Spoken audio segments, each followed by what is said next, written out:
무인주행 택시는 사고가 없을까요? 감소합니다. 하지만 사고가 존재합니다.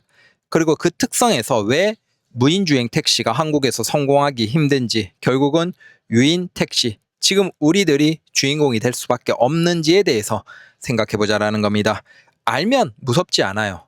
하지만 그들 입장에서는 기사들이 공포를 가지고 법인이나 개인이나 번호판을 던질 때, 아주 낮아질 때 그걸 대량으로 매수해버리면 오히려 기회가 되겠죠.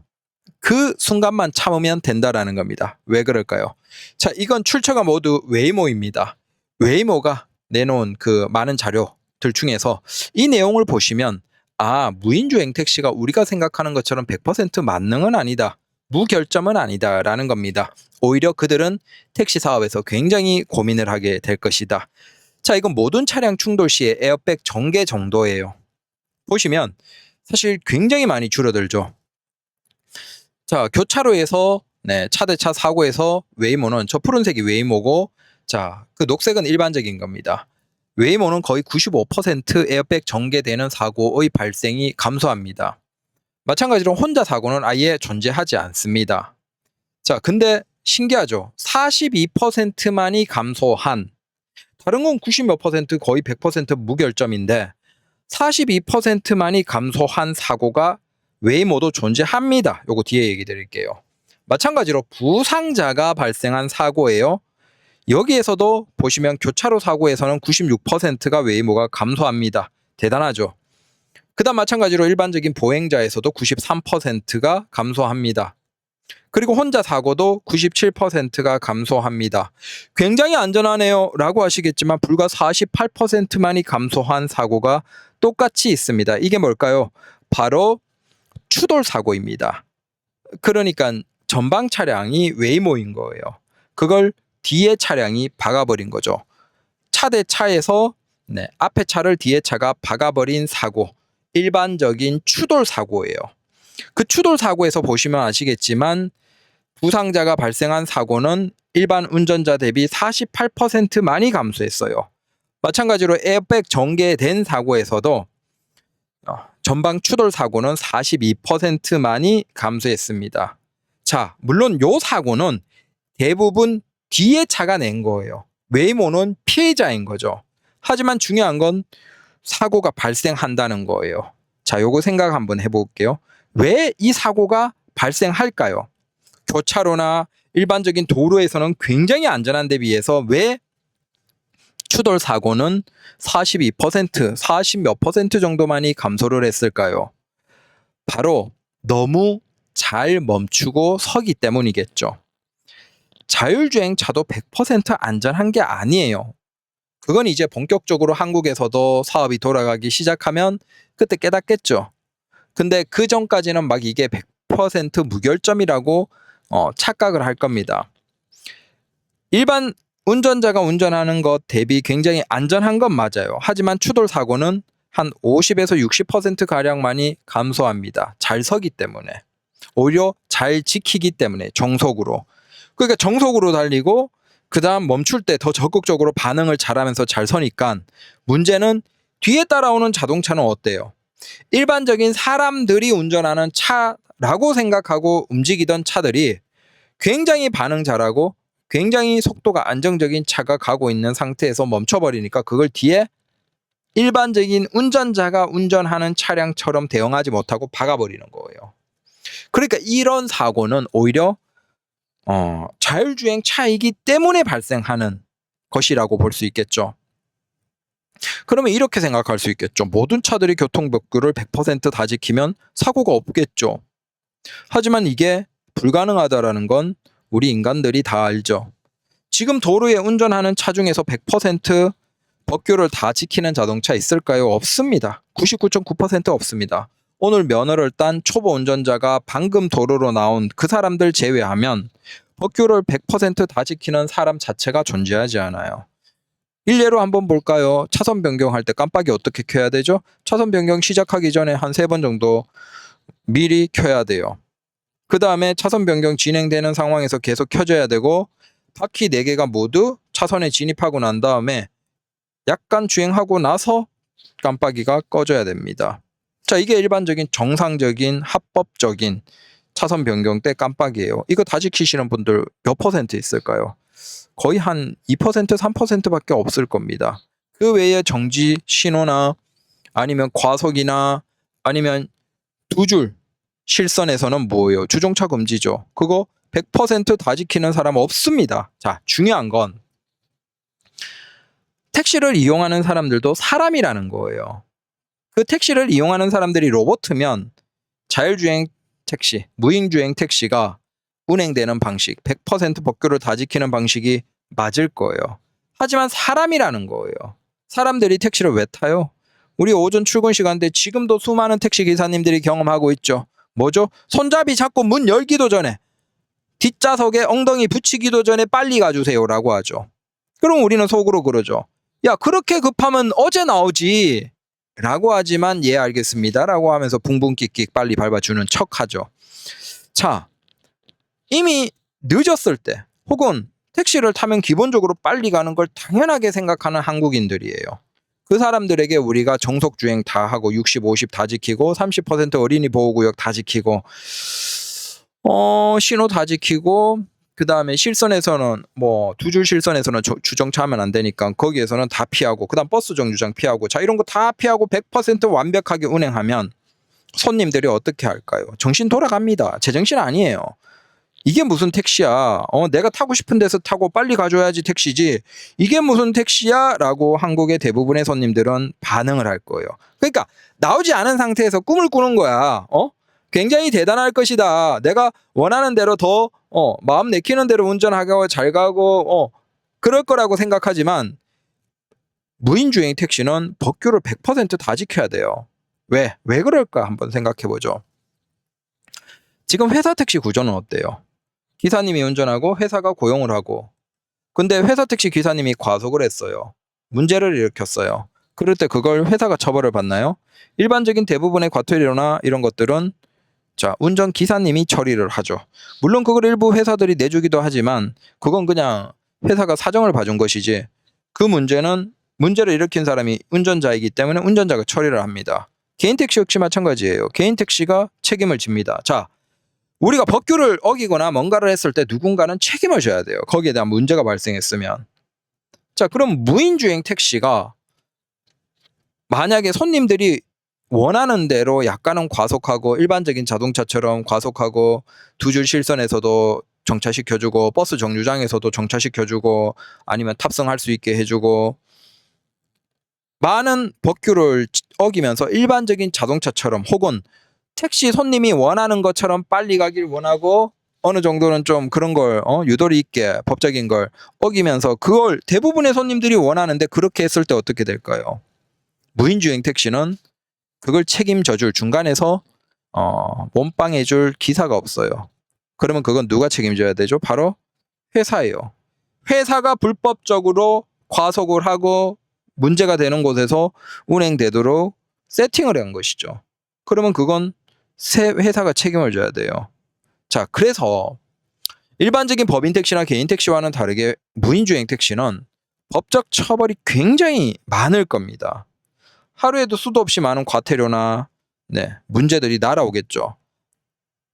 손님이 원하는 대로 운행이 되면. 아니, 법규를 다 지키지 않냐?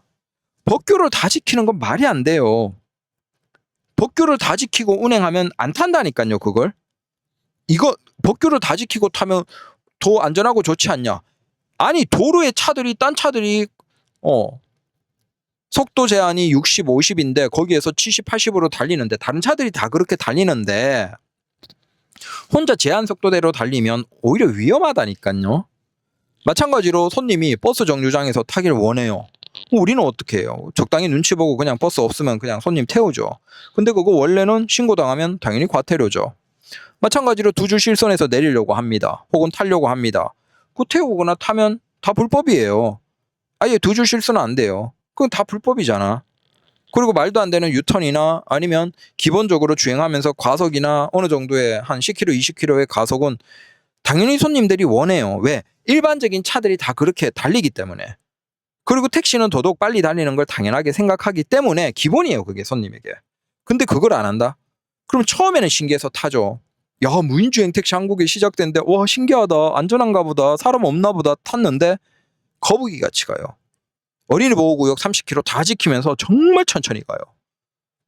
88이나 강변에서 제한속도 60, 80 지키면서 느긋하게 가요. 주변의 차들은 다 추월해서 가고 뒤에서는 왜 안 가냐고 빵빵거리고 쌩쇼를 하는 상태에서도 아주 천천히 느긋하게 그 주행속도 다 지키면서 가요.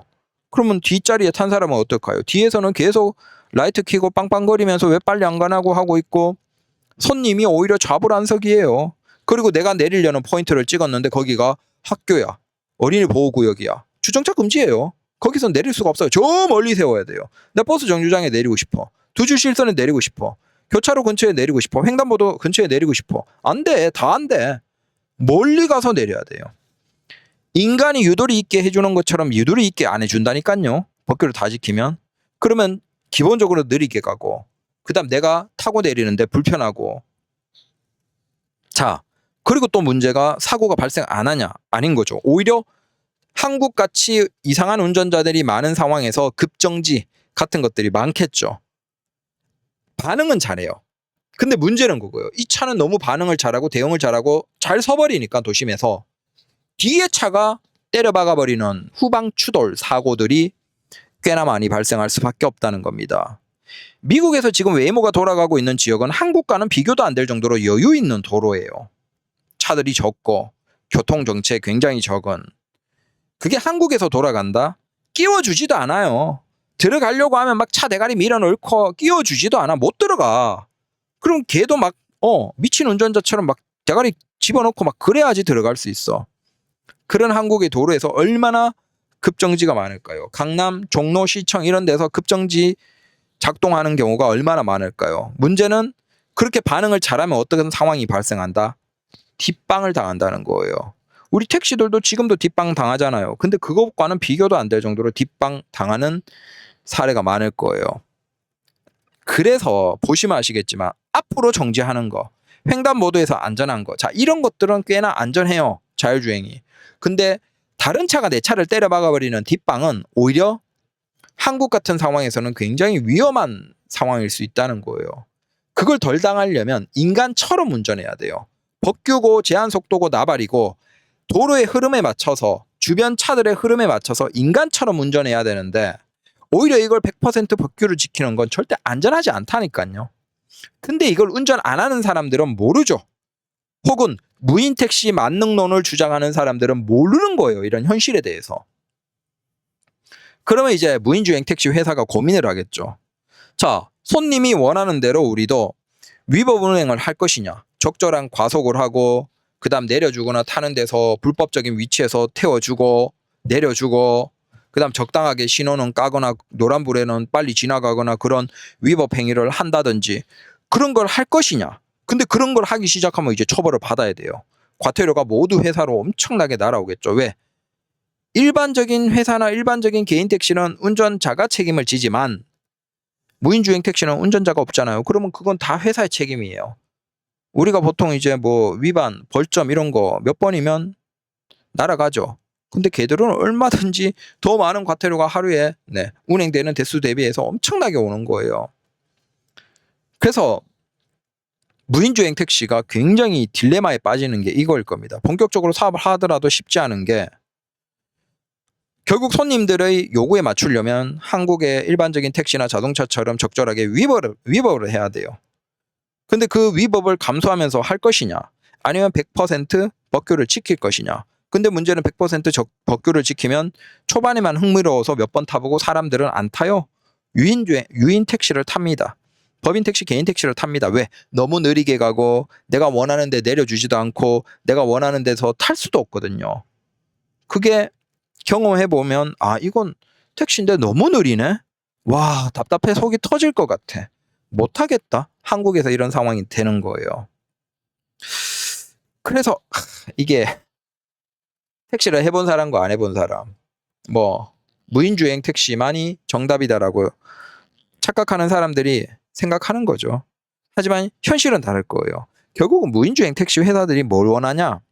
자, 다른 기업에게 매각을 하거나 아니면 상장을 하고 돈을 뽑아먹는 목적으로만 요걸 거품을 만들 거예요.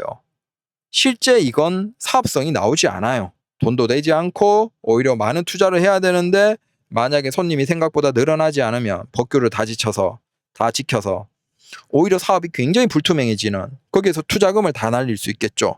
그 상황에서 결국 손님들에게 맞추려면 일반 택시처럼 위법을 해야 되고, 그렇게 위법 모드로 켜는 그 순간 이제 그 회사는 한국 도로에서 무인차를 내놓고 위법을 하는 회사가 되는 거예요.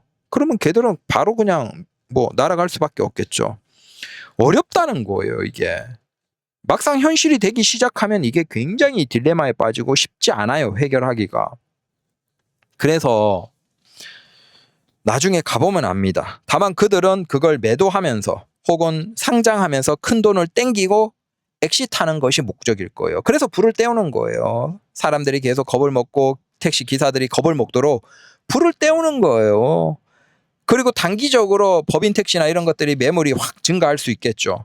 막 무인주행 택시가 본격적으로 한국에서 사업이 커지기 시작하면 겁을 줄 거예요. 그 겁을 줬을 때 법인이나 개인이나 물량이 많이 나왔을 때, 개인은 아직 법적으로 회사들이 그걸 인수할 수는 없고 법인 택시는 회사들이 인수를 할 수 있어요. 그러면 법인 택시의 매물이 좀 가격이 확 낮아졌을 때, 아이 이거 우리 사업 망하겠나, 아니 그냥 팔아버리자 라고 했을 때 그걸 저가에 싹 매수하는 그런 목적이 있을 거예요.